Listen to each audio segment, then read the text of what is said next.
धन्यवाद करो, क्योंकि वह भला है और उसकी करुणा सदा की है। इज़राइल कहे, उसकी करुणा सदा की है। आइए हम अपनी आराधना को शुरू करेंगे और मिलकर गीत गाएंगे। नई मसीह की किताबों में गीत संख्या 68, गीत नंबर 68।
मैं आप सबका आज की प्रातःकाल आराधना में स्वागत करता हूं। आइए हम अपने परमेश्वर की महिमा करेंगे और उसके उस अद्भुत नाम को सराहेंगे। प्रातःकालीन आराधना विधि पेज नंबर 5 खंड संख्या 2। आइए हम मिलकर सराहना में हिस्सा लें। हे प्रभु हमारे होठों को खोल दीजिए। हे प्रभु हम प्रातःकाल आपसे ही प्रार्थना करते हैं। परमेश्वर पिता हमारे सृष्टिकर्ता की महिमा हो, उसके पुत्र हमारे मुक्तिदाता की महिमा हो, उसके आत्मा हमें पवित्र करने वाले की महिमा हो।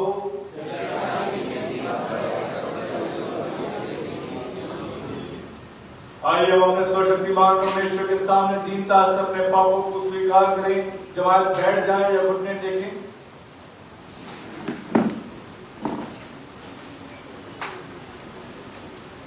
आइए हम साथ कहें, हे परम पवित्र और परम दयावान परमेश्वर, हम मानते हैं कि हमने मन, वचन और कर्म से तथा भलाई न करने के कारण आपके विरुद्ध और एक दूसरे के विरुद्ध पाप किया है। इस बात से प्रार्थना करते हैं कि आप हम पर दया करें और हमारे पापों को क्षमा करें। आमीन।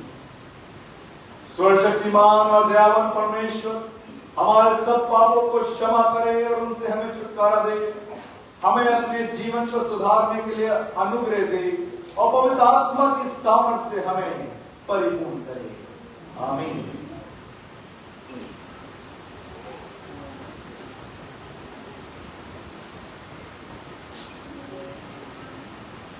कलाम की बशारत होगी। पुराने अज़नामे से पहला पाठ हमारे बीच में पढ़ा जाएगा। पुराने अज़नामे का पाठ।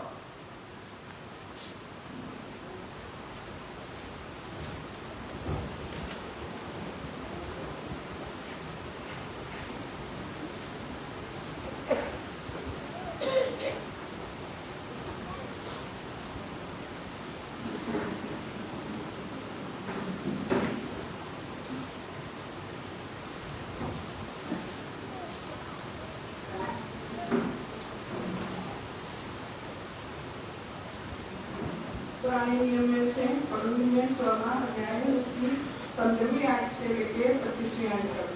तब यहोवा ने मूसा से कहा, तू मेरी गवाही दे रहा है, इस्राएल को आज्ञा दे कि यहाँ से कूच करे, और तू अपनी लाठी उठाकर अपना हाथ समुद्र के ऊपर बढ़ा और वह 2 भाग हो जाएगा। तब इस्राएली समुद्र के बीच होकर स्थल ही स्थल पर चले जाएंगे। और सुन, मैं आप मिस्रियों के मन में को कठोर करता हूँ और वे वहाँ भी उनका पीछा करेंगे। तब फिरौन और उसकी सारी सेना और रथों और सवारों को विनाश द्वारा मेरी महिमा होगी। और जब फिरौन और उसके रथ और सवारों पर विजय द्वारा मेरी महिमा होगी, तब मिस्री जान लेंगे कि मैं यहोवा हूँ। तब परमेश्वर का दूत जो इस्राएली सेना के आगे आगे चला करता था, जाकर उसके पीछे होगा, और बादल का खंभा उनके आगे से हटकर पीछे जा ठहरा। इस प्रकार वह मिस्रियों की सेना और इस्राएल की सेना के बीच में आ गया, और बादल और अंधकार तो था, तो भी रात को उन्हें प्रकाश मिलता रहा, और वे एक दूसरे के पास ना आए। तब मूसा ने अपना हाथ समुद्र के ऊपर बढ़ाया, और यहोवा ने रात भर प्रचंड प्रवाही चलाई, और समुद्र को 2 भाग करके जल ऐसा हटाया जिससे उसके बीच सूखी भूमि हो गई।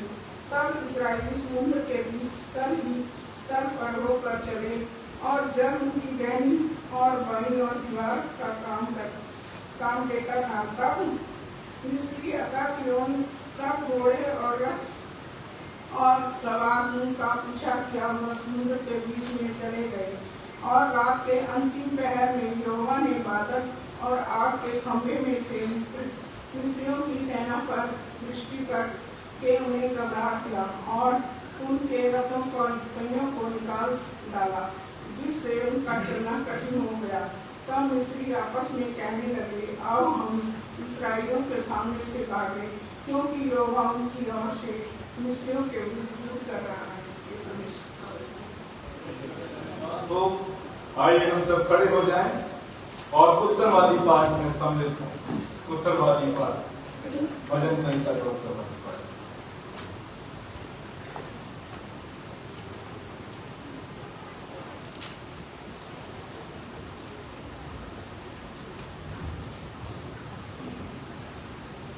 मेरे साथ निकालने से भजन संहिता 85 चैप्टर।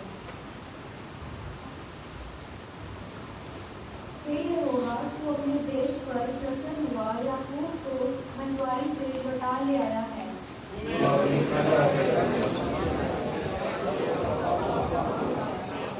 तूने अपने रोष को शांत किया है और अपने भड़के हुए कोप को दूर किया है।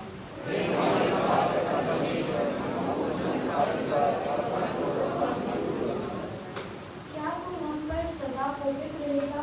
क्या तू पीढ़ी से पीढ़ी तक कोप करता रहेगा?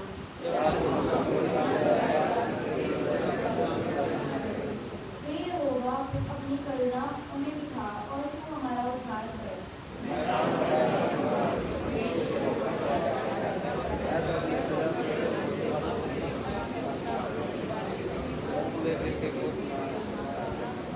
निश्चय उसके डरवैयों के उद्धार का समय निकट है, तब हमारे देश में महिमा का निवास होगा।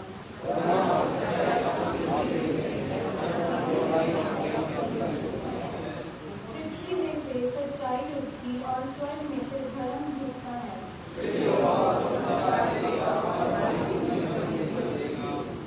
धर्म उसके आगे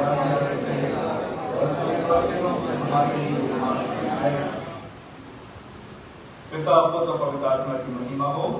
शादी में की है सदा युवा जीवन होते रहेगा। आमीन। इस्तेमाल करवाने से पहले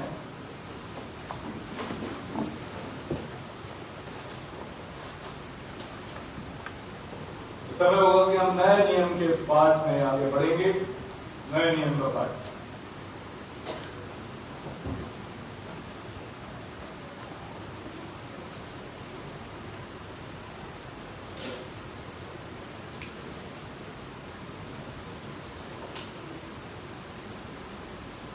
आप सभी को जय श्री हम प्रेरितों के काम 27 में है, इसको 27 से 40 तक पढ़ेंगे। जब 14वीं रात आई और हम अंधियार समुद्र में भटकते फिर रहे थे, तो आधी रात के निकट मनोहरा के अनुमान से जाना कि हम किसी देश के निकट पहुंच रहे हैं। तब भाल लेने पर उन्होंने 20 पुस्तक गहरा पाया और थोड़ा आगे बढ़कर फिर था ली तो 15 पुरुष पाया।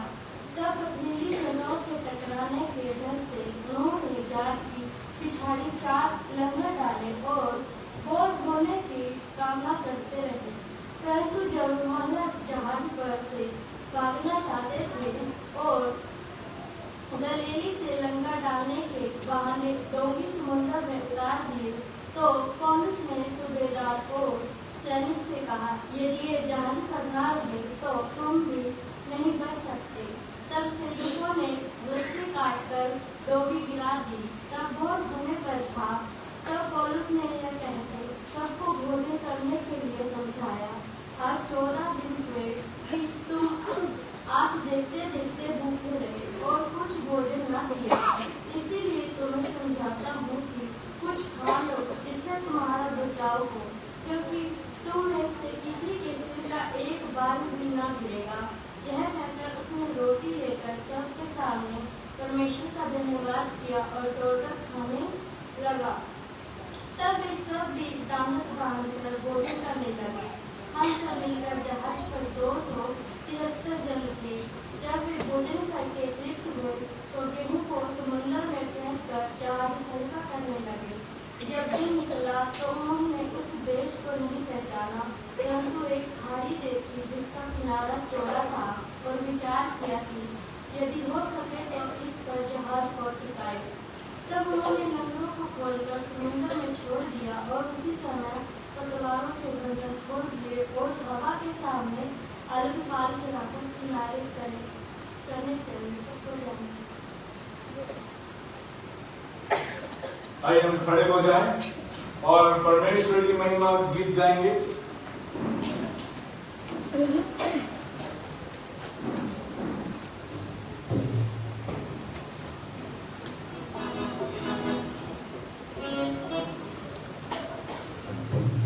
गीत नंबर 205, गीत नंबर 205, 205।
इंजील मुकद्दस मरकुस लिखित सुसमाचार उसका 4 बाब और उसकी 35वीं आयत से 41वीं आयत तक। इंजील का पाठ मरकुस की इंजील उसका 14वां बाब और उसकी 35 आयत से 41वीं आयत तक। ऐ खुदावंद यीशु मसीह तेरी तारीफ हो। उसी दिन जब सांझ हुई तो उसने चेलों से कहा, आओ हम पार चले। और वे भीड़ को छोड़कर जैसा वे था वैसे ही उसके नाव पर साथ ले चले और उसके साथ और भी नाव थी। तब बड़ी आंधी आई और लहरें नाव पर यहां तक लगी कि वे पानी से भरी जाती थी, पर वे आप पिछले भाग में गद्दी पर सो रहा था। तब उन्होंने उसे जगाकर उससे कहा, हे गुरु, क्या तुझे चिंता नहीं कि हम नष्ट हुए जाते हैं? तब उसने उठकर आंधी को डांटा और पानी से कहा, शांत रहे, थम जाओ। और आंधी थम गई और बड़ा चैन हुआ। और उसने कहा, तुम क्यों डरते हो? क्या तुम्हें अब तक विश्वास नहीं? वे बहुत ही डरे गए और आपस में बोले, ये कौन है कि आंधी और पानी भी इसकी आज्ञा मानती है? ये खुदावंद यीशु मसीह की इंजील है। ऐ खुदावंद यीशु मसीह तेरी तारीफ हो। आइए हम प्रार्थना करें। आसमानी बाप, एक बार फिर से खुदा बड़ी दीनता और नम्रता के साथ अपने दिलों को तेरी बात हुजूरी में छिपाते हैं और इस सौभाग्य के लिए शर्त के तेरे नाम को सराहते हैं कि तूने हमको बख्शा है कि हम तेरे बच्चे और होकर खुदा बाप तेरी अधीनता में आ सके, तेरे कदमों पे आ सके, कुछ पलों को खुदा तेरी हुजूरी में गुजार सके और खुदा बाप तेरी उस मुबारक वाणी से अपनी जिंदगियों को खुदा बाप संवार सके। बाप आसमानी में जानते हैं कि बहुतों में से तूने हमको चुनकर आज ठहराया है और खुदा होने दे उसी तौर से सच्चे आराधकों के साथ जैसे आत्मा और सच्चाई में आराधना तेरी करनी थी, हम भी तेरी परस्तिश खुदा बाप पूरी जाफिशानी के साथ है। और वापस मानी आज की हमारी आराधना में उसको उठाए खुदा बाप। हमें जानते हैं कि तू हमसे बात करने के लिए बेताब है और खुदा बाप हमारे दिल भी तेरे कलाम को सुनने के लिए तैयार है। सारी बातों में रखीनता बनाते कि बात का हमारा उद्धार करता है यीशु के नाम से। हम एक गाने में शरीक होंगे और मैं गुजारिश करूंगा अपने यूथ से कि हमारे अगुवाई करें इस गाने में। हम लोग सब मिलकर गाएंगे चट्टान।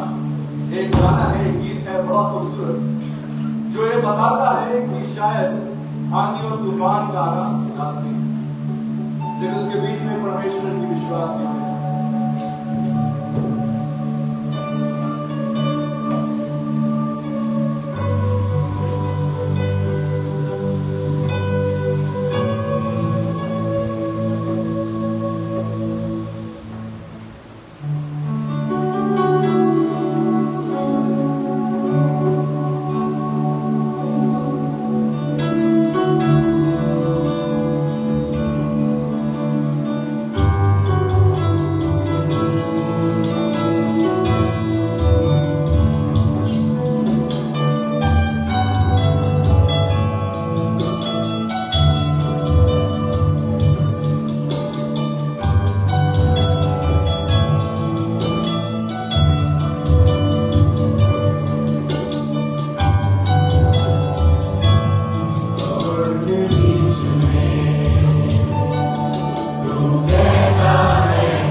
जो हम पर होती रहती है बाबा हमारे जिसके हम लायक नहीं।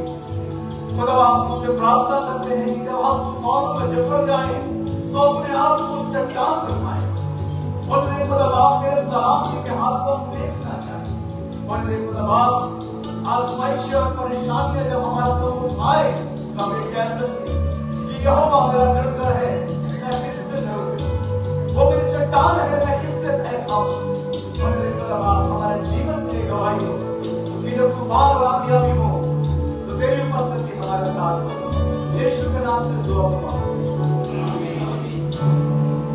जवान दरबार से बैठ जाए।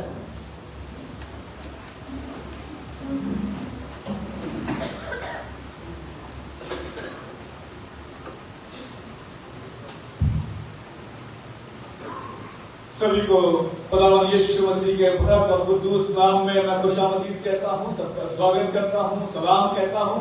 परमेश्वर का एक बार फिर से हम पर अनुग्रह हुआ कि आज उसने हमें मौका दिया, हम सब मिलकर परमेश्वर की आराधना कर सके, उसकी सताइश कर सके। हर बार के तौर पर वही मनने का कटोरा, वही लोग, वही अल्फाज, वही कलाम और वही स्वभाव लेने का जो हमें करना होगा। परमेश्वर ने हमें आज कुछ दिया है और देने जा रहा है, जिसको हमें बेहतरीन तौर से बटोरना है उस मनने को, और उसको इस तरीके से अपनी जिंदगी में ग्रहण करना है कि हमें कभी किसी बात की भूख ना हो। एक समय की बात है, एक छोटी लड़की होती है और वो पैदाइश से अपने बाप के साथ रहा करती थी। और जब कभी भी अंधेरा होता था, उस लड़की को कभी डर ना, उसको मालूम था कि मेरा बाप तो मेरे साथ है, मेरा पिता मेरे साथ है, मुझे डरने का कोई खौफ नहीं। लेकिन क्या होता है, जैसे जैसे बड़ी होती है बेटी, उसको घर छोड़ के जाना होता है। और जब वो घर छोड़ के जाती है, अपने दोस्तों के साथ एक जगह पर होती है और तमाम लोग उसको घेरे हुए होते हैं, अचानक से लाइट चली जाती है। लेकिन इस बात का उसको अंदाजा ना था कि खौफ क्या होता है, अंधेरा क्या होता है, क्योंकि हर बार उसका पिता, उसका बाप उसके साथ था। लेकिन ऐसा जब हुआ, वो लड़की बेहद चिल्लाई, काफी सहम गई, थाम गई अपने आप को और चिल्लाने लगी, कोई मुझे बचाओ, कोई मुझे बचाओ। उसको मालूम था उसका पिता साथ नहीं है। जो अब तक उसकी चट्टान था, जो अब तक उसका हौसला था, जो अब तक उसका चरवाह था, वो आज उसके साथ। और उस चिल्लाहट में उस बेटी के कान पर एक आवाज पड़ती है कि मैं हूं, तो क्यों डरती? और बाप ने उसी अंधेरे में उस बेटी का हाथ थाम लिया। अंधेरा वही था, बेटी भी वही थी, मंजर भी वही था, लेकिन बाप के कह देने से और उसके हाथ पकड़ लेने से उस बेटी का खौफ पल भर में गायब। और शायद ये डर हमारे बीच में पाया जाता है कि यदि हमारे बीच में विश्वास की घटी, आज परमेश्वर का हमारा चल रहा है, परमेश्वर का हमारा अनुग्रहकारी है, दया करने वाला है, लेकिन उसके बावजूद हमारे भीतर डर पाया जाता है। ये डर क्यों है आखिर? क्या परमेश्वर की उपस्थिति हमारी जिंदगी में है कि नहीं? और आज इसी बात को हम जानेंगे, जो विषय आज हमारा है, डर के बीच में परमेश्वर पर विश्वास और तूफानों में परमेश्वर की उपस्थिति। तूफानों में परमेश्वर की उपस्थिति। सबको मेरी आवाज कितने तक आ रही है? आपको पता है, जब एक बच्चा पैदा होता है तो जन्म लेते साथ ही उसको कोई डर का अंदाजा नहीं होता कि डर है क्या। कई बार आपने देखा होगा, छोटे छोटे बच्चे होते हैं, वो चौंक जाते हैं, क्योंकि उनको डर का अंदाजा नहीं। लेकिन क्या होता है, ओवर टाइम उनको डर डेवलप हो जाता है। अगर आपने गौर किया हो कि बच्चा जब डरता है, चौंकता है, वो आंखें खोलता है और अपनी मां को पाता है तो फिर से आंखें बंद कर सो जाता है। उसी तौर से एक बाप अपने बेटे को हवा में उछालता है ताकि बच्चे को खुश करे। जब पहली दफा ये होता है तो बच्चा क्या होता है, डरता, चौंकता है और कई बार वो भी डरता है। लेकिन धीरे धीरे बच्चे को समझ में आने लगता है कि जो नीचे मुझे हवा में उछालता है वो मुझे पकड़ने की कुव्वत भी रखता है। और वैसे ही बच्चा जो है, उसका जो गम था, उसका जो खौफ था, उसका जो डर था, वो खुश खुशी में तब्दील हो जाता है। ठीक उसी प्रकार से यदि हमारे पर विश्वास हो तो हमें किसी बात की घटी ना होगी, किसी बात का खौफ ना होगा, यदि हमारे अंदर विश्वास हो। और विश्वास हमारी हकीकत होनी चाहिए। मसीह जीवन की बुनियादी विश्वास है। यदि हम विश्वास नहीं करते हैं तो हमारा आना, बाइबल को पढ़ना, गीतों गाना, सब कुछ करना सब व्यर्थ है, अगर विश्वास हमारी जिंदगी में नहीं।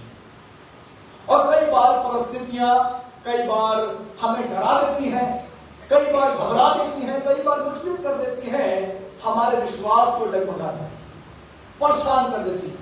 और कई बार हमारे विश्वास में कहीं कहीं रेखाएं आ जाती है, कई कई बार ये विश्वास टूट जाता है। ठीक इसी तरह के एक बार हुआ है, नजारे को हम देखने की कोशिश करेंगे जो मिलेगा प्रेरितों के काम में, उसका 27वां भाग, प्रेरितों का काम उसका 27वां भाग और उसकी 27 से 40 यहां पर एक वाक्य है जो हमारे बीच में रखा गया था अभी कुछ समय पहले। यहां पर एक समय की बात है कि पौलुस जो है वो एक नाव में सवार है, गिरफ्तारी की हालत में है, और वहां पर लिखा है कि नाव में तमाम लोग थे और उन तमाम लोगों ने वो जो नाव का सफर था उसमें वो इतने डरे हुए थे, इतने सहमे हुए थे, क्योंकि लहरें जो थी वो उनके अगेंस्ट थी, उनके विरोध में चल रही थी, और वो इतना कांपे हुए थे। लिखा है कि 14 दिन तक, अगर आप पढ़ेंगे 33वीं आयत 33, उसमें लिखा है कि 14 दिन तक ना उन्होंने खाना खाया, ना उन्होंने पानी पिया। ये हालत थी तब के मारे, ऐसा खौफ था उन लोगों में। और कितने लोग थे मालूम आपको? कितने थे? 276 लोग, 276 लोग उस नाव में सवार थे जो डरे हुए थे। नहीं, ऐसा नहीं, 275 लोग, एक जो था वो डरा हुआ नहीं था। पूरी नाव में सिर्फ एक था, वो कौन था? पौलुस। उसको मालूम था कि ये आजमाइशें, ये चुनौतियां, ये संघर्ष, ये तूफान, ये आंधी को डांटने की कुवत रखने वाला मेरा परमेश्वर मेरे साथ है। और वो उनसे कहता है 34वीं आयत में, क्या कहता है? पढ़िएगा मेहरबानी से। कहता है पौलुस कि मैं तुमको एक बात समझाता हूं जो तुम 14 दिन से खा नहीं रहे हो, पी नहीं रहे हो, डर रहे हो। मैं तुमको एक बात समझाता हूं, सुन लो, जिससे तुम्हारा बचाव हो, कि जिससे तुम्हारा बचाव होगा उस बात को गौर से सुनो, क्योंकि तुम में से किसी के सिर का एक बाल भी ना।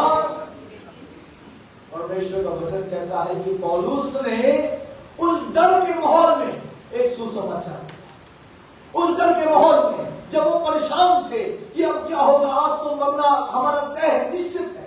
पौलुस कहता तुम क्यों घबराते, तुम खाना खाओ, पानी पियो, क्योंकि मैं तुमसे कहता हूं कि आज तुम्हारे भीतर, तुम्हारे जिंदगियों में तुम उद्धार को देखोगे कि तुम्हारा सर का बाल से पैर के नाखून तक कोई छूने वाला नहीं होगा। पौलुस को इस बात का आश्वासन था। 276 लोग में केवल एक इंसान था जो इस बात की गवाही दे रहा था कि जो सुसमाचार मैंने ग्रहण किया है मैं तुझको बांटना चाहता हूं। आज दुनिया में तमाम ऐसे हैं जो इसी हालत से गुजर रहे हैं, हम लोग उनके साथ ही रहते हैं। वो डरते हैं और हम भी कांपते हैं, वो परेशान होते हैं तो हम भी कहते हैं कि हाँ परेशानी की बात तो है। हम क्यों नहीं कहते हैं कि जब परमेश्वर जो हवा तेरे साथ है तो तेरा कौन विरोध हो सकता है? क्यों नहीं कहते? और पौलुस ने 275 लोग को एड्रेस करते हुए उनको सुसमाचार दिया और लिखा है कि वो सारे के सारे सलामती के साथ तट तक पहुंचे। और ऐसा हुआ।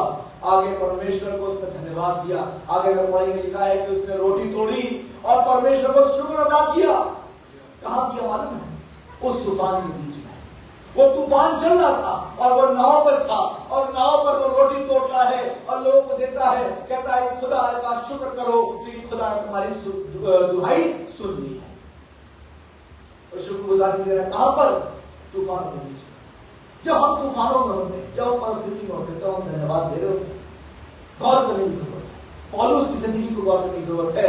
इस वाक्य से समझने की जरूरत है कि उस परिस्थिति में पौलुस जो है सबको समझा रहा है, सिखा रहा है और सबसे कह रहा है खुदा का शुक्र करो क्योंकि ये परेशानी कुछ पल भर की है, ये परेशानी कुछ पल भर की है, और खुदा ने ऐसा किया कि पौलुस की जिंदगी को ऐसा नया कर दिया कि जब वो तब तक पहुंचा, अभी तक वो बंदी था, उसको रिहाई मिल गई, और लिखा है कि उसने रोम में 2 साल प्रचार किया। खुदा ने ऐसा इस्तेमाल किया, माल्टा में गया, रोम में गया, और उसने खुदा ने बहुत उसको इस्तेमाल किया। जब हम खुदा को अपने आगे रखते हैं और कहते हैं कि खुदा हमारा गढ़ है, खुदा हमारी चट्टान है, मैं किससे करूं, मैं किससे भय खाऊं, तब ये बातें हो पाती हैं। मालूम आपको, कई बार अपनी परेशानियों के सामने हमें बोलना होगा, मैं यहोवा के नाम पर आता हूं, मैं परमेश्वर के नाम पर आता हूं, जो सेनाओं का यहोवा है, जो फतह देने वाला परमेश्वर है। कई बार अपने संघर्षों को बोलना होगा, कई बार अपनी मुसीबतों को आपको ललकारना होगा। आपको मालूम है, एक समस्या आई इस्राएलियों के सामने, फिलिस्तीनियों की सेना खड़ी थी, और लिखा है कि वो ललकार रहे थे कि आओ, अगर किसी में इतना दम हो तो आकर हमारे इसको गोलियत को मार देना, अगर किसी में दम। ललकार रहे थे, और ऐसे ही परेशानियां कई बार हमको ललकारती हैं, कई बार ये हमारी मुसीबतें, कई बार हमारे सर्कमस्टेंसेस हमको ललकारते हैं कि इस दीवार को तुम कैसे तोड़ पाओगे।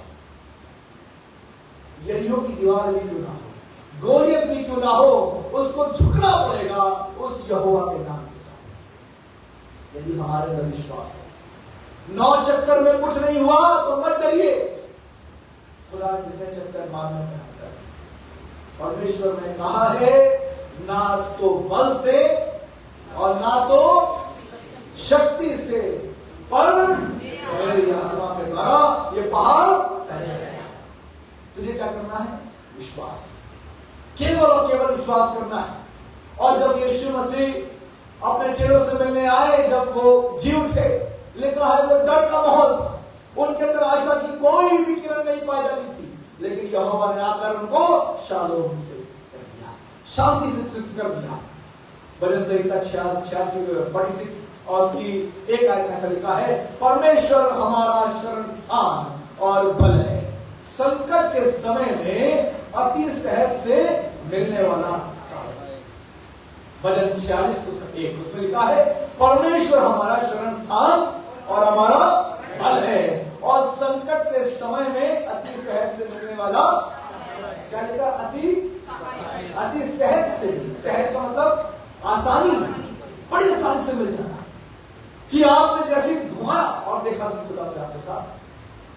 अति सहज से मिलने वाला यहोवा परमेश्वर आपके साथ है, और कब वो मिलेगा? परेशानियों में। और मालूम है, एक मंजर ऐसा हुआ था बाइबल में, जिसका भी वाक्य मैंने पढ़ा, जो मरकुस की इंजील में आपको मिलेगा। मरकुस की इंजील का 4 बाब उसकी 35वीं आयत से 41वीं आयत, मार्क 4:35-41, यहां पर लिखा है, बताते हैं कि यीशु मसीह अपने चेलों से कहते हैं, आओ। क्या कहते हैं? 35वीं आयत पढ़िएगा। उसी दिन जब साथ हुई तो जी, उसने चेलों से कहा, यीशु ने अपने चेलों से कहा, आओ हम पार चले। कहता है कि आओ हम पार चले, और वे भीड़ को छोड़कर जैसा था जी वैसे ही उसे नाव लिखा है कि यीशु जो कह रहा है कि आओ हम समुद्र की ओर चले, आओ हम परेशानी की ओर चले, आओ हम मुसीबतों की ओर चले। और लिखा है, यीशु जब आपको इनवाइट करता है कि देखो कि मैं कैसा यहोवा हूं, लिखा है कि ये जो चेले थे, ये नाव पर सवार के साथ यीशु के साथ, और जब यीशु के साथ था, एक बड़ी आंधी, एक बड़ा तूफान आया, और लिखा है कि नाव को लहरें पीटने लगी, और लिखा है नाव गोते खाने लगी, और ऐसा माहौल हो गया कि ये डर गए, सहम गए। मैं भी किसी से बोल रहा था अपनी बाइबल स्टडी में कि 12 चेले थे, 12 में कितने थे मछुआरे? कितने मछुआरे? कम से कम 4 मछुआरे। पूरा एक्सपीरियंस था इनके पास कि लहरों से कैसे बचना है, इनको पूरा एक्सपीरियंस था कि कैसे नाव को संभाला जा सकता है, कौन सी रस्सी खींचनी होगी, पर्दा कितना निकालना होगा, लंगर कहां डालना होगा, किस तरफ झुकना होगा, सब कुछ इनको पता था पहले से। और लिखा है, जब ये सब कुछ कर लिए, सारा जोर लगा लिए, तब परमेश्वर के पास आते हैं, कहते हैं कि तू क्या करता है? तू सोता है और नष्ट हो जाता है। क्या लिखा था पहले भी, क्या पढ़ा था 46:1 में? भजन 46:1 में क्या पढ़ा था? परमेश्वर अति सहज से मिलने वाला है। और कब? संकट के समय में। संकट जब इन चेलों के ऊपर आई तो इन्होंने पहले बुरा भाग लगाई, अपनी मेहनत करने की कोशिश करी, और जब हार चुके तब खुदा के पास आते हैं, हम कहते हैं खुदा हम डूब गए। और कई बार ऐसे ही हम भी करते हैं। जब हमारी जिंदगियों की नाव डूबती है तो हम सारे दांव पेच लगा लेते हैं, सिफारिश करवा लेते हैं, इससे कह देते हैं, उससे कह देते हैं, इनसे बुलवा देते हैं, इनसे मिलके आ जाते हैं, सब कुछ कर देते हैं। और जब कहीं आपको चारा नहीं मिलता तो भर के वापस आ जाते हैं और घुटनों पे आ जाते हैं और आंसुओं पे आ जाते हैं और कहते हैं खुदा बाप बचा ले, तो कोई तू ही सहारा है। ऐसे ही चेलों ने भी किया, मालूम है? आखिरी में और यीशु ने उनसे क्या कहा? लिखा है यीशु उठा और उसने क्या किया?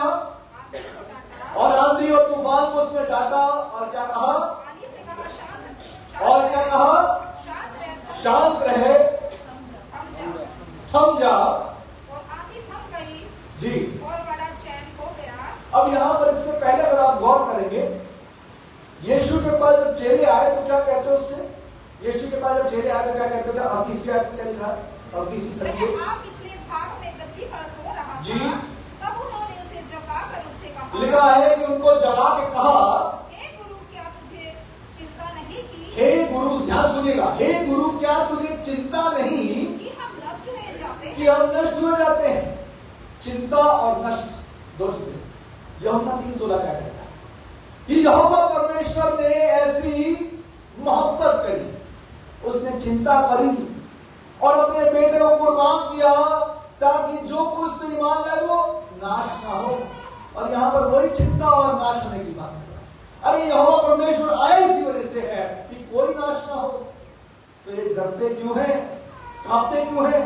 परेशान क्यों होते? क्यों कहते हैं कि हम नष्ट हो जाते हैं? कहता है कि मैंने स्वर्ग छोड़कर इस पृथ्वी पर इसलिए आया हूं ताकि तुम नाश ना हो। और तुम कहते हो कि तुम नष्ट होते हो, बड़ी चिंता नहीं।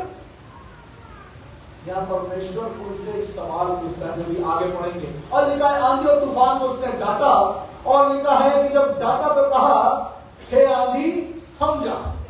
और वो लिखा है कि बड़ा चैन। जब खुदा ने आंधी को डांटा तो आपको क्या लगता है? आंधी को डांटा?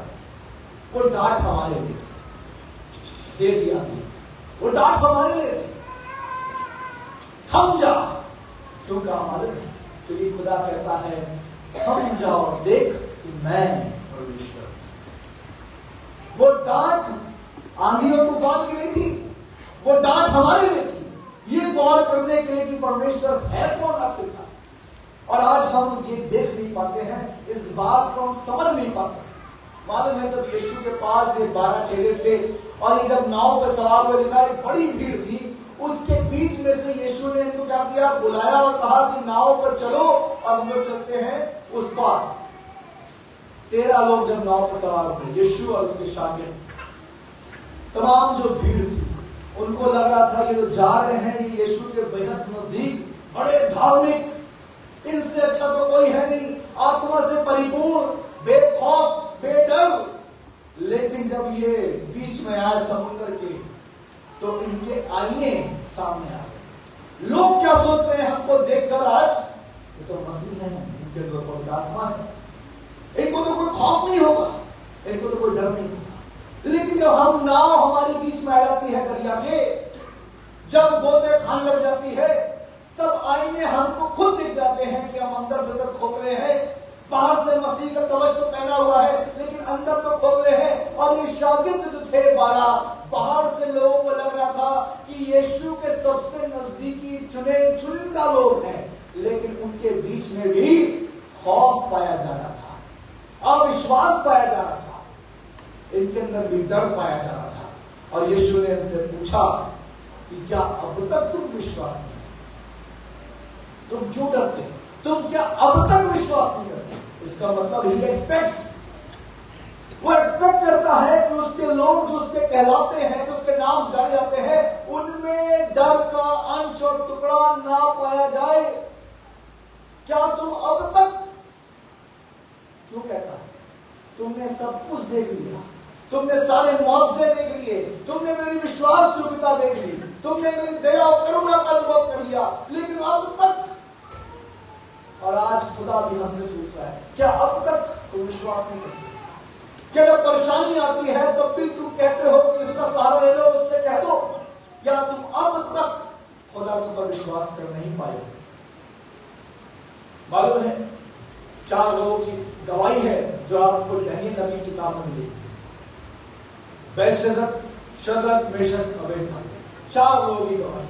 और लिखा है कि जब जब इनके ऊपर खतरा है, जब जब इनके ऊपर तूफान आए, जब जब इनके ऊपर आंधियां आई, इन्होंने खुदा को अपने हुजूर में रखा। लिखा है जब शद्रक, मेशक, अबेदनगो को गर्म भट्टी में डाला जा रहा था, उनके अंदर ये ईमान था कि इस तूफान में भी खुदा हमारे साथ होगा, और यदि ना भी हो तो कोई नहीं। आगे कहता है दानियेल कि शेरों की मांग में भी परमेश्वर की उपस्थिति का मैं कह सकता हूं, प्रमाण दे सकता हूं, क्योंकि मुझे उस पर पूर्ण विश्वास है कि वो मुझे और मेरे बाल को बाका होने ना देगा। ये खुदा कलाम कहता है। वो कहता है मैं हूं, तुम क्यों डरते हो? एक चर्च था, और उस चर्च के साथ ही साथ कुछ दिनों के बाद एक शराब का ठेका खुल गया। जो चर्च की कलीसिया थी बड़ी परेशान हुई और खुदा से फरियाद करने लगी कि खुदा आप कैसे कैसे कर ये शराब का ठेका जो है यहां से हटवा दो, क्योंकि इसके चक्कर में बहुत से लोग आते हैं, माहौल खराब होता है, अच्छा नहीं लगता। दुआ करते रहे करते रहे करते रहे, और लिखा है कुछ दिनों के बाद ऐसी आंधी और तूफान चली कि ऊपर से बिजली गिरी और वो दुकान गायब, जल के खत्म हो गई। जिसकी दुकान जली थी उसने जाके कोर्ट में केस डाल दिया कि ये जो मसीह कौम है, इनके खुदा ने हमारी दुकान जला दी, और इस चर्च में जलाई, इसने चर्च में दुआ करी और जल गई। लिखा है, बताते हैं कि जैसे ही चर्च को ये समन आया कि आपने दुकान जलवा दी, आपने प्रार्थना के द्वारा, चर्च ने कहा हमसे तो कोई वास्ता नहीं, हम तो जानते ही नहीं है कि ऐसा भी हो सकता है। कोर्ट ने वर्डिक्ट दिया कि जिसने एप्लीकेशन फाइल करी है वो ये विश्वास करता है कि खुदा ने किया है, और चर्च जिसने दुआ करती है वो कहता है कि हमारे खुदा ने किया है। और आज यही हमारी पहचान, हमारी हकीकत है। शायद खुदा का हम नाम जरूर लेते हैं, जब खुदा कहता है, जब करता है, तो हम खुदा को वो नहीं देते हैं, नहीं देना चाहिए। डर जाते हैं, तूफानों में लग जाते हैं, फंस जाते हैं, गिर जाते हैं, नहीं समझ पाते। लेकिन खुदा कहता है कि तू क्यों डरता है, मैं हूं तो।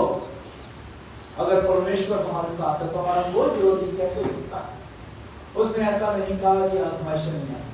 मैं आपको दावा कर रहा हूं, मसीहत का मतलब ये नहीं है कि आपके ऊपर आजमाइशें नहीं है, आपके ऊपर परेशानियां नहीं है, आपके ऊपर सुख चैन तसल्ली इत्मीनान रहेगा, इस बादल का आपको अनुभव होगा, ऐसा नहीं कह रहा। और ना खुदा ने कहा, खुदा ने कहा चाहे लाल समुद्र सामने हो और फिरौन की सेना पीछे हो, तुम मेरी विश्वास से देखो, मैं लाल समुद्र को गायब नहीं कर दूंगा, बल्कि उसके भीतर से रास्ता दिखाई दूंगा। मैं फिरौन की सेना को गायब नहीं कर दूंगा, लेकिन तुम्हारी आंखों के सामने मैं उसको नष्ट करूंगा। परमेश्वर कहता है कि तू मेरी ओर आंखें तो लगा। आपको मालूम है पौलुस और सिलास जेल में थे, और लिखा है कि जेल में वो खुदा की इबादत कर रहे थे। जेल के तहखाने में जब वहां पर एक ऐसा माहौल था कि अब तो जिंदगी खत्म है, वो आराधना कर रहे थे, और लिखा है कि उस डर के आलम में उनके विश्वास ने ऐसा प्रकाश डाला कि उनकी बेड़ियां उसी वक्त खुल गई, उनके विश्वास करने से। हमारे तूफानों में क्या हम कितना विश्वास करते हैं, कितनी परिस्थितियों के ऊपर कितना विश्वास करते हैं? हमारे अंदर आज दुर्भाग्यपूर्ण विश्वास नहीं पाया जाता। भजन संहिता कई बार हम लोग पढ़ते हैं, और भजन संहिता 23 ज़बूर को ऐसे जाप करते हैं जैसे हमारे भीतर छपा हुआ है। लेकिन समझिएगा पौलुस ये दाऊद की बात, जब इस बात की वो गवाही देता है, यदि मैं क्या कहता है, अंधकार से भरी हुई तराई से होकर गुजरूं। वो कितनी बातों को बोलता है, घोर अंधकार से भरी हुई तराई, इतनी चुनौतियों के बाद ही कह रहा है, कह रहा घोर हो, अंधकार सी हो और उससे भरी हुई हो और तराई हो, और उससे जब मैं गुजरूंगा तो भी ना डरूंगा। परेशानी कितनी भी हो, यदि हमारा विश्वास है कुछ नहीं होगा, कुछ नहीं होगा। इस बात का अनुभव आप सब कर चुके हैं।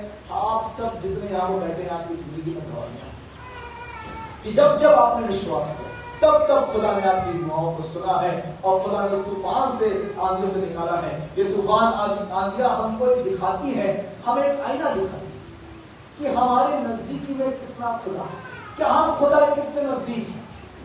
ये तूफान जब आएगा तब आप देख पाएंगे कि क्या पीछे मुड़कर क्या खुदा हमारी गांव में है, क्या वो है। क्योंकि शायद ये तूफान जो सामने से आ रहा था, वे चेले सिर्फ आगे आगे देख रहे थे कि तूफान है, तूफान है, तूफान है। और जब इनकी नजरें आखिरी ऑप्शन में पड़ी तो लिखा यहाँ खुदा है। और आखिरी ऑप्शन जब होता है तब दिक्कत होती है। अय्यूब की जिंदगी को सबको मालूम है, लिखा है एक ही दिन में उसका पूरा जीवन, उसकी पूरा घराना उजड़ गया, बर्बाद हो गया, खत्म हो गया। लेकिन उसने कभी भी खुदा की निंदा नहीं की, पूरा विश्वास किया कि खुदा जो मुझको इतना दे सकता है, मुझसे ले सकता है, तो उससे चौगुना दे सकता है। और लिखा है जब उसने ईमान के साथ परमेश्वर के ऊपर अपनी आंखें लगाई, जब उसकी बीवी ने कहा कि निंदा कर और मर जा, उसके दोस्तों ने उसको तमाम बातें बोली, उसने कहा नहीं, मेरा परमेश्वर मेरे लिए चिंता करता है, मैं चिंता करता हूं, मेरा ईमान उसके ऊपर है। और लिखा है खुदा ने उसको ऐसा शिरोमणि बनाया, जितना उसके पास था उसका कितना वापस मिला उसको, खुदा देने की कुव्वत रखता है जब अपनी आंखें खुदा पे लगाते हैं। परेशानियां आपकी जिंदगी कितनी बड़ी, आज गौर करिएगा और याद करिएगा उन परेशानियों को, उन मुसीबतों को, उन सर्कमस्टेंसेस को, चाहे वो नैतिक हो, आत्मिक हो, आर्थिक हो, कैसे भी हो, उन सब से कहिएगा कि तुम बहुत बड़े हो, ये परेशानी बहुत बड़ी है, ये मुसीबत बहुत बड़ी है, ये सिचुएशन बहुत बड़ी है, ये दिक्कत बहुत बड़ी है, लेकिन इससे भी बड़ा खुदा मेरा खुदा है, इससे भी बड़ा खुदा है। ये कहिएगा, अपनी परेशानियों को दिखाइएगा कि हम आपका खुदा कितना बड़ा है और उससे भी बड़ा आपका ईमान है, उससे बड़ा आपका ईमान है।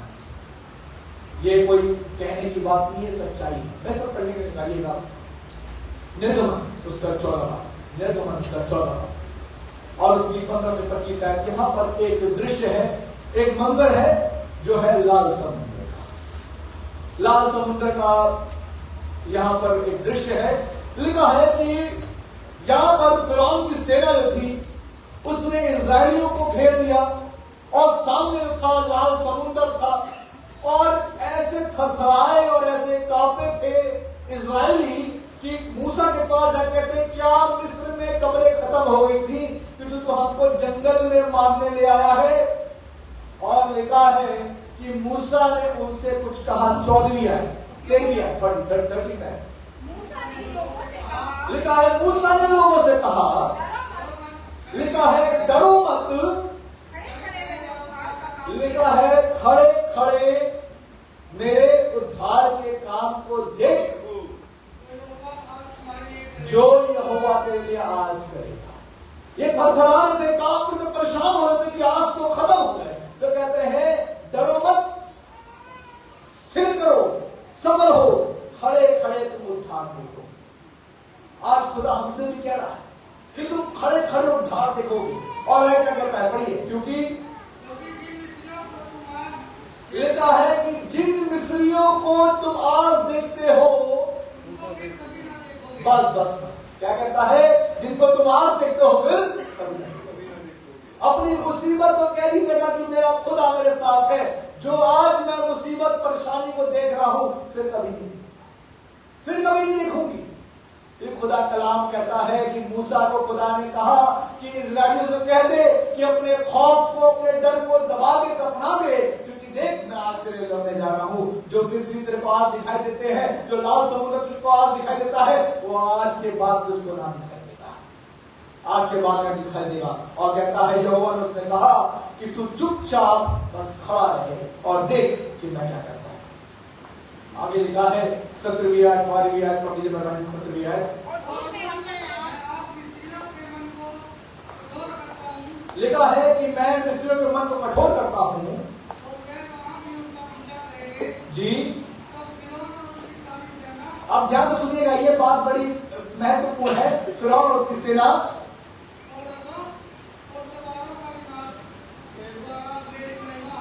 लिखा है किसके द्वारा? सारे विनाश के द्वारा मेरी महिमा होगी। इसका मतलब ये परेशानियां जो हमारी जिंदगी में आती हैं वो परमेश्वर की महिमा की जाती है। यस, ये परेशानियां जो है परमेश्वर की महिमा के लिए हमारी जिंदगी में आती है कि जब ये परेशानियां टलेंगी तो उसका बंदा, उसकी बंदी जो है आगे कहेगी खुदा तू मेरा चरवाहा है, मुझे कोई नहीं दिला। कह रहा है कि जो आज तुम्हारे सामने परेशानियां हैं, दिक्कतें हैं, हालातें हैं, मुसीबतें हैं, उसको तुमसे कभी और न देखो कि मैं आप ही मेरे लिए लड़ूंगा। खुदा ने क्या किया मालूम? लिखा है वो आग खंभा जो उनके आगे के चल रहा था वो पीछे आ गया और इजरायली पार हो गए और वो समुद्र फिर ढक गया और सारे चक्के जाम हो गए और फिरौन की सेना जो है सब नाश हो गई, सब नाश हो गई। खुदा ने लाल समुद्र को हटा नहीं दिया, दो भागा कर दिया। वो परिस्थितियों को दो भागा कर देता है, नाश नहीं करता, उसमें से रास्ता बना देता है, उसमें से हमारे तरीका बना देता है, उससे हमारे लिए एक खुशनुमा सफर बना देता है। मालूम है वो लाल समुद्र जो कल तक एक डर था, वो आज उनकी एक ब्लेसिंग और एक उनकी हिस्ट्री होगी कि मालूम है एक मौजज़े को हमने देखा कि पानी की दीवारें दो बड़ी बड़ी थी और वो पुश्तों और पुश्तों और पुश्तों तक चलती है। वो मौजज़े की घटना कि हमने पानी की दो दीवारें देखी और उसमें हमने मछलियों को भी देखा, उसमें हमने इसको भी देखा, उसमें हमने इसको भी देखा, लेकिन मालूम है क्या देखा? जब हम बाहर निकल गए फिरौन की सेना उसी में डूब गई और हम भीतर बाहर निकल गए। खुदा का नाम कहता है, अगर आप आखिरी आयत पढ़ेंगे इसकी 25वीं आयत और इसका आखिरी पोर्शन लिखा है कि लिखा है आओ हम इजराइलियों के सामने से भागे। लिखा है आओ हम इजराइलियों के सामने से भागे क्योंकि यहोवा इनकी ओर से मिस्रियों के विरुद्ध युद्ध कर रहा है। आपकी परेशानियां भी ऐसे ही भागेंगी, आपकी मुसीबतें भी ऐसे ही भागेंगी। वो कहेंगी भागो क्योंकि इनका यहोवा जिसके ऊपर ईमान रखते हैं वो आप ही लड़ रहा है, वो खुद लड़ रहा है। लेकिन ये तब होगा जब हम अपना ईमान जब खुदा पर रखेंगे। और जैसे भजनकार कहता है भजन 27:1 में लिखा है यहोवा परमेश्वर मेरी ज्योति और मेरा उद्धार है, मैं किससे डरूं? वो मेरा जीवन का दृढ़ है, मैं किससे खौफ खाऊं, भय खाऊं? ये हमें कहना होगा, हमें याद करना होगा एक चीज को। एक बहुत ही अच्छी बात मैं बताने जा रहा हूं। 12 चेले थे उस तूफान में, यहूदा स्कूटी को छोड़ दी। अब ये 11 चेले थे जो तूफान में थे। ये 11 चेलों ने जो तूफान देखा और जो उनको डर लगा, जो डर को खुदा ने खत्म किया, जिंदगी में सारे तूफानों में वो दृढ़ता से खाया।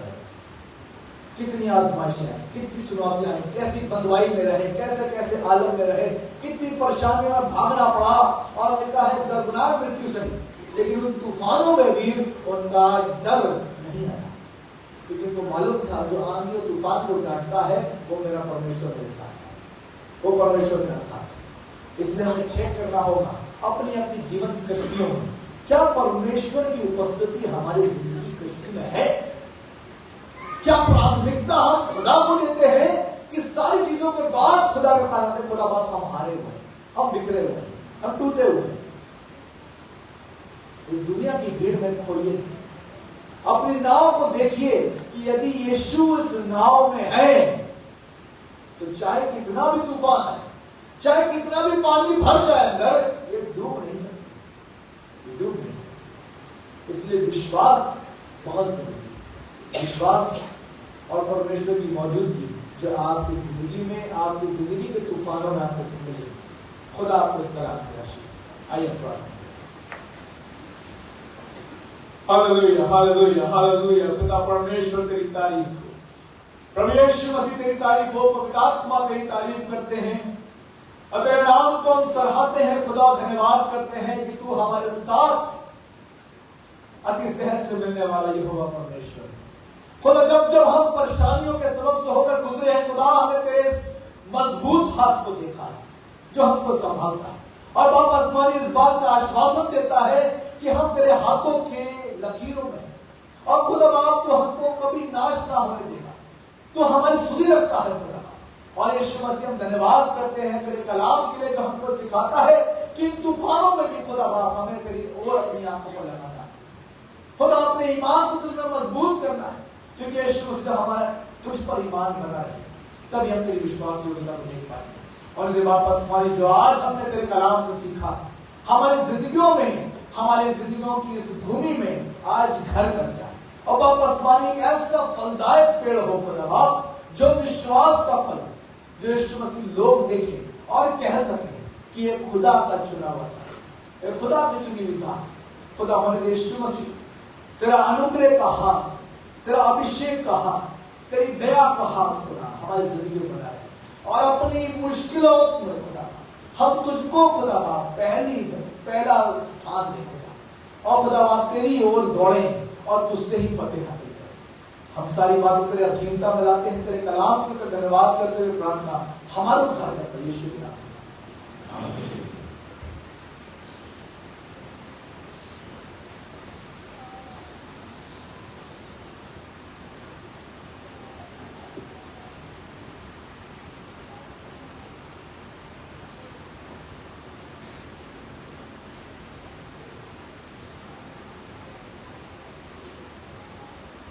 आइए हमने इस वचन को विश्वास से सुना है, प्रेरितों के विश्वास वचन में जाएंगे जो कि पाया जाता है प्रातःकालीन पुस्तक की ग्रीन बुक पृष्ठ संख्या 8 सेक्शन 12। जवाब खड़ी हो जाए मेहरबानी से। हम सब मिलके कहेंगे, मैं तो शक्तिमान पिता स्वर्ग और पृथ्वी के सृष्टिकर्ता परमेश्वर पर विश्वास करता हूँ।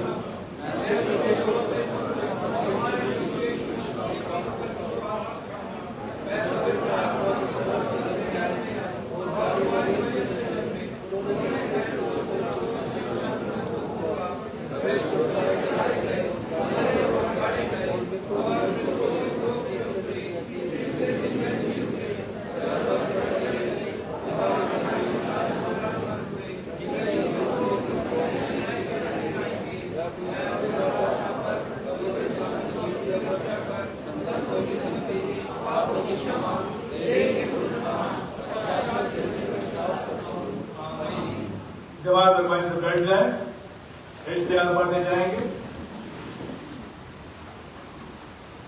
प्रभु यीशु मसीह के जिंदा और जवारी नाम में आप सबको जय मसीह की।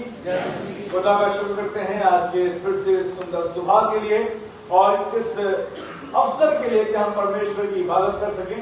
इसी तौर से हर रविवार के रोज हम यहाँ पर मिलते हैं और परमेश्वर की आराधना सुबह 9:30 बजे करते हैं। पहले रविवार और तीसरे रविवार को हमारे प्रभु भोज की आराधना विधि होती है और उस मेज पे भी आप सबका दावतनामा है। बुधवार के रोज 6:30 बजे हम अपने चर्च में, अपने पास्टर हाउस में पहले करते थे, लेकिन आप संडे स्कूल में शिफ्ट कर दिया है, वेडनेसडे हाउस प्रे करते हैं। यदि आपको कभी भी समय मिले, बाइबल स्टडी अगर आपको कभी सीखनी है, करनी है, नए गानों को सीखना है, लोग के लिए दुआ करनी है, अपने लिए दुआ करवानी है, कुछ भी हो, जरूर से हमारे सम्मिलित हो। शाम 6 बजे बुधवार के रोज संडे स्कूल हॉल। हमारी कलीसिया में कुछ रीजन हैं जो बीमार हैं और उनके लिए हम प्रार्थना करेंगे। Mrs Parvez, Mrs Brave, Mr Sunil Kishore, Mr Nicholas Sanyal, Mrs Dayawanti, Mrs Nalini Singh, Mrs Kanta Masih, Mr Sushil Kumar, Mrs KP Charan. हम अपने व्यक्तिगत और सामूहिक दुआओं में इन अजीजों को जरूर से याद रखें। आप सबको पता है इस प्रॉमिस कार्ड के लिए मैं दोहराना मानता हूं। आपको दिख रहा होगा कि हम जोरों शोरों से मेहनत कर रहे हैं कि अक्टूबर के इस समय पे हम अपनी ग्राउंड ब्रेकिंग करा सकें। आपसे गुजारिश है कि इस पैरिश हॉल के लिए यदि आपकी खुदा अगुवाई करता है, जरूर से अपने हाथों को बढ़ाएं और इसमें हिस्सा लें। वेदी पे कुछ गुलदस्ते हैं, यदि आप लेना मांगते हैं चर्च के बाद हमारी पास्टर कमेटी से ले सकते हैं। यदि हमारे बीच में ऐसे कोई अजीज जन है जो पहली दफा हमारे साथ शिरकत कर रहे हैं, कोई नए चेहरे हमारे बीच में हो, तो जरूर से खड़े हो जाएं। हम आपका अपने मध्य में स्वागत करना मांगते हैं। हम आपका स्वागत करते हैं मसीह में। जब भी आप यहाँ पर हों अम्बाला, जरूर से हमारे साथ इबादत करें। खुदा आपको आशीष दे। जय मसीह। खुदा आशीष।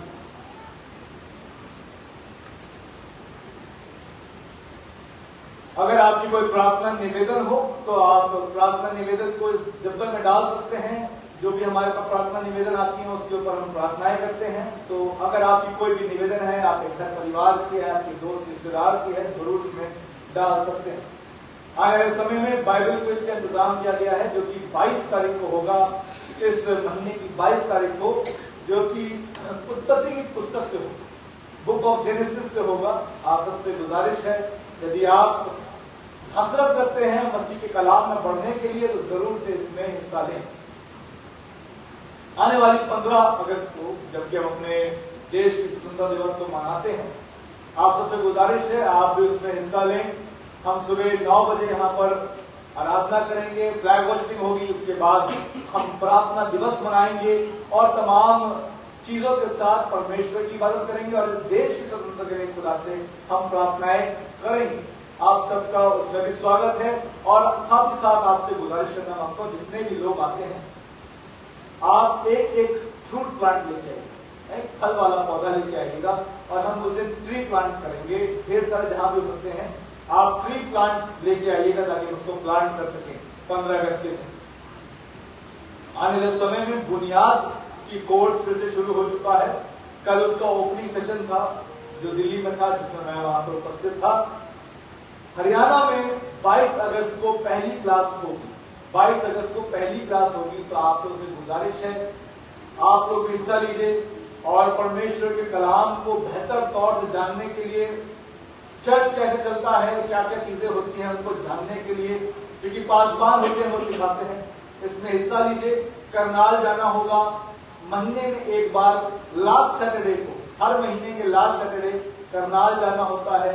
रजिस्ट्रेशन होगा, वहां पर क्लासेस होती हैं, 80% अटेंडेंस कंपलसरी होती है, तो साल भर जाना होता है। मेरे ख्याल से 11 क्लासेस या 12 क्लासेस होंगी, वो आपको अटेंड करनी है और उसके बाद आपको एक सर्टिफिकेट मिलेगा जो कि ये बताता है कि आपने एक कोर्स किया है, जिसके तहत 1 साल का कोर्स है जो हमारे डैशबोर्ड की तरफ से है और बिशप साहब उसको आपको देंगे। अगर आप इच्छुक हैं तो जरूर से अपना नाम मुझे लिखवा दें। गुजरे हफ्ते दान आपने खुदा के भवन में अर्पित किया, वो था 19,540 रुपए। संडे स्कूल का दान 770 रुपए। कुल दान जो आपने खुदा के भवन में अर्पित किया वो था 20,310 रुपए। 20,310। खुदा आपको इन दानों के एवज में बहुत ऐसे आशीष दे। आप सबको सूचित करना मांगता हूं कि चर्च के बाद हमारे चर्च की एनुअल जनरल मीटिंग एजीएम है और जितने भी लोग इलेक्टोरल रोल के मुताबिक उस लिस्ट में हैं, उन सब से निवेदन है चर्च के बाद कुछ समय हम इंतजार करेंगे जब तक हमारे दूसरे पास बांध दिया जाए और सब सेटिंग कर लें, उसके बाद हम एजीएम में आगे बढ़ेंगे। तो आप सबसे गुजारिश है जितने लोगों का नाम इलेक्टोरल रोल में है जरूर से रुक के जाएं। कुछ ऐसे लोग हैं जो अपने जिंदगी में एक नए पड़ाव पे आ चुके हैं, अपने जिंदगी में खुदा की विश्वास योग्यता का धन्यवाद देने के लिए अपने जन्मदिन को मनाने और अपनी शादी की सालगिरह को मनाने जा रहे हैं। Mr Joseph M Gills, Rebecca Masih 11 अगस्त, जोसेफ एम गिल्स 11 अगस्त, विकी हर्बर्ट 12 अगस्त, anniversary Mr Rajiv Masih and Mrs Ayna Masih 14 अगस्त। यदि अजीज यहाँ पर उपस्थित हैं तो सामने आ जाकर हम तेरे प्रार्थना करेंगे।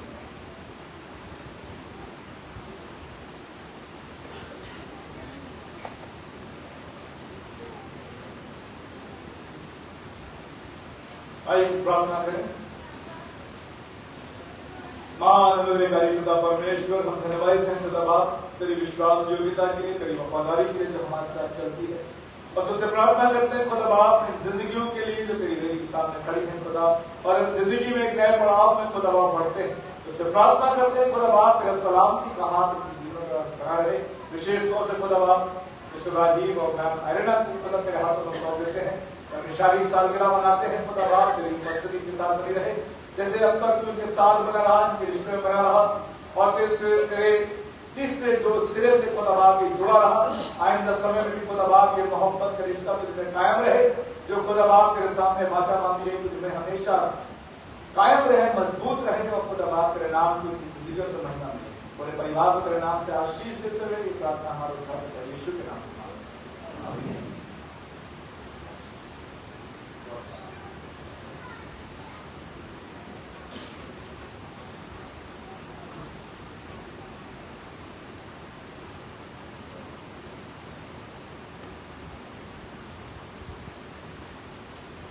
इस समय होगा कि हम त्वरित निवेदन में जाएंगे।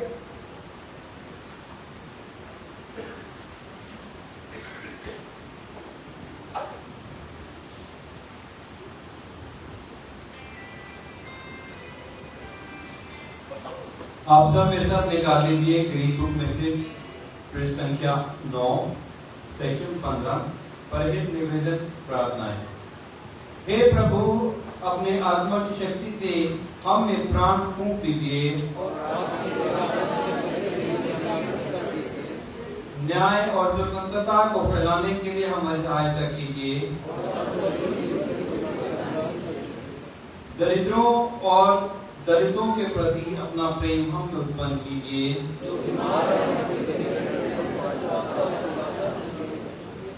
वर दीजिए कि हमारे देश में एकता और मेल मिलाप बना रहे, जिनको अधिकार प्राप्त है उनका अपने पवित्र आत्मा के द्वारा मार्गदर्शन कीजिए। हे प्रभु, अपने लोगों को आशीष दीजिए।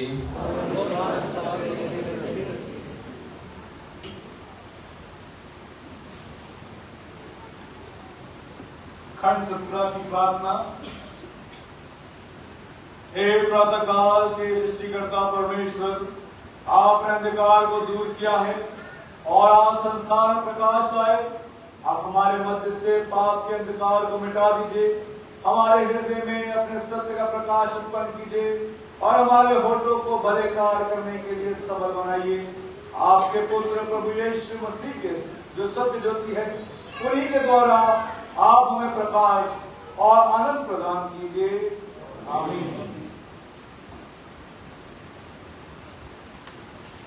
आइए हम सब खड़े हो जाएं और मिलकर एक गीत गाएंगे। उसी के दौरान आज का हदिया लिया जाएगा। गीत संख्या 64 नई बस्ती गीत का।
आइए हम इस दान की शुक्रगुजारी की पेश करें।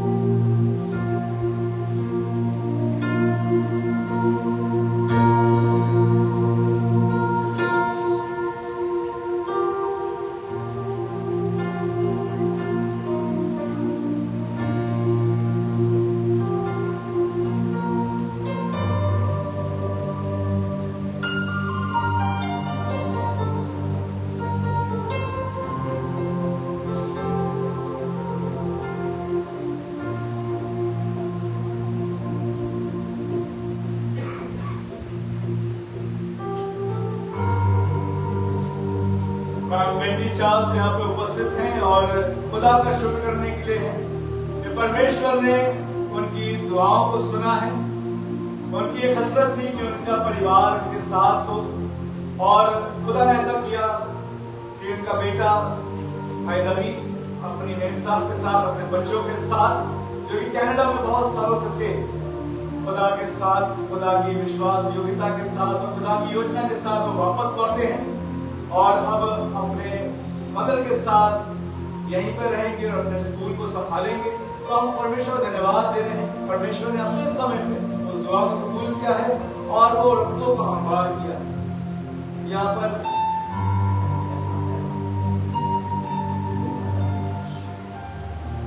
यहाँ पे बेटी इल्मा चिश्ती यहाँ पर मौजूद है, जो कि मिस्टर एल्विन चिश्ती की पोती और खुदा आपका शुक्र करने के लिए यहाँ पर उपस्थित है कि परमेश्वर ने उनको तमाम बरकतों से नवाजा है और हमारा पैरिश हॉल बनने जा रहा है, उसके लिए एक छोटा सा नजराना लेकर आए हैं। हम खुदा के जीवित और सामर्थी नाम में दोनों को, इस पूरे परिवार को भी आशीष देते हैं। आइए हम इनके लिए प्रार्थना करें।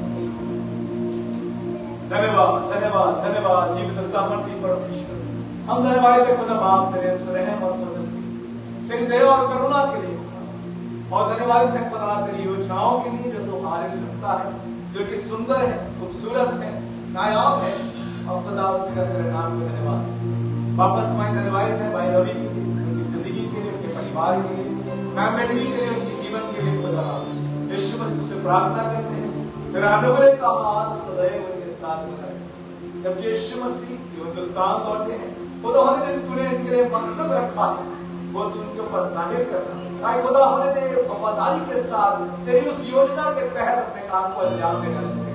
इस परिवार को तेरे नाम से बनकर जो करते खुदा पूरे चिश्ती परिवार के लिए, जैसे अरविंद चिश्ती के लिए, उनके पूरे परिवार को तेरे नाम से आशीष देते हैं।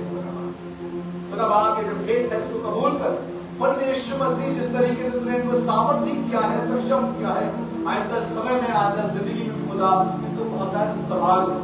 इस परिवार में तेरी निगाहें बनी रहे, ये परिवार में फलता फूलता चला जाए खुदा, और तेरी नजरें करम इस परिवार में यूं ही कायम रहे। हम सारी बातों तेरा अधीनता में लाते हैं, इन परिवारों को तेरे हाथों में सौंपते हैं, आशीष बरकत की कामना करते हैं, और इस भेंट को तेरे हुजूर में लेकर आते हैं। प्रार्थना हमारे उठाकर यीशु के नाम से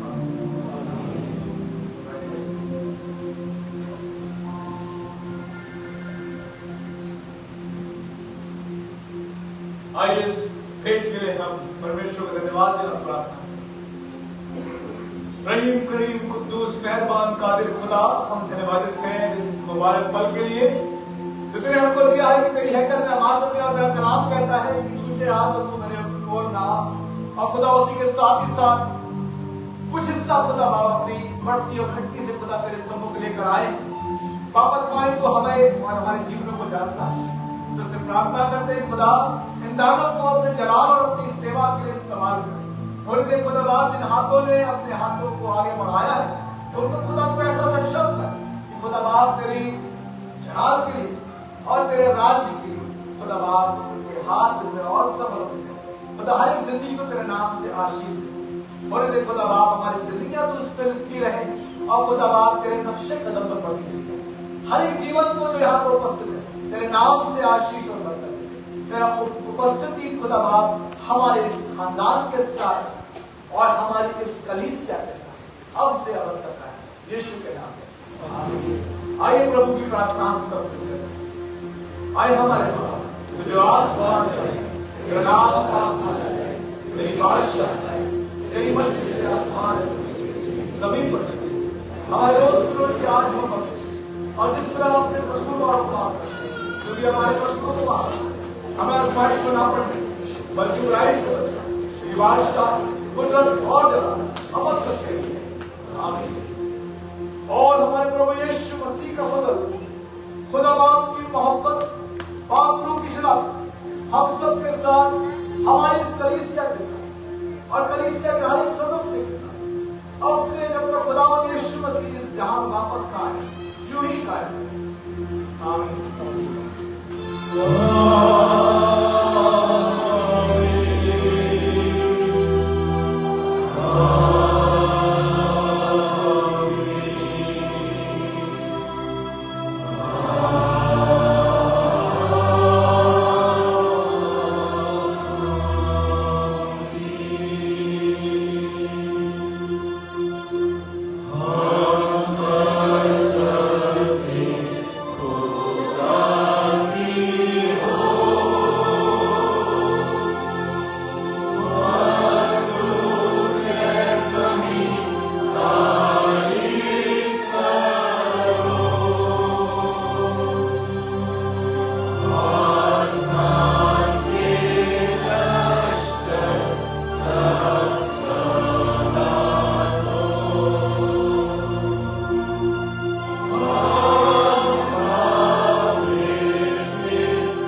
बाद आप सबके लिए रिफ्रेशमेंट का इंतजाम किया गया है और एक शुक्रगुजारी की भेंट है मिस्टर मिसेस डिक्सन की ओर से।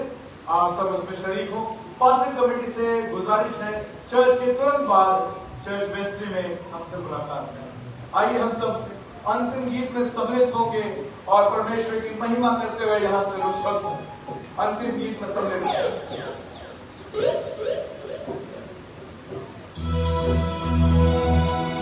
140 की संख्या 140 140।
शांति से पूर्ण होके जाओ, खुदा से मोहब्बत रखो और उसकी खिदमत में लगे रहो।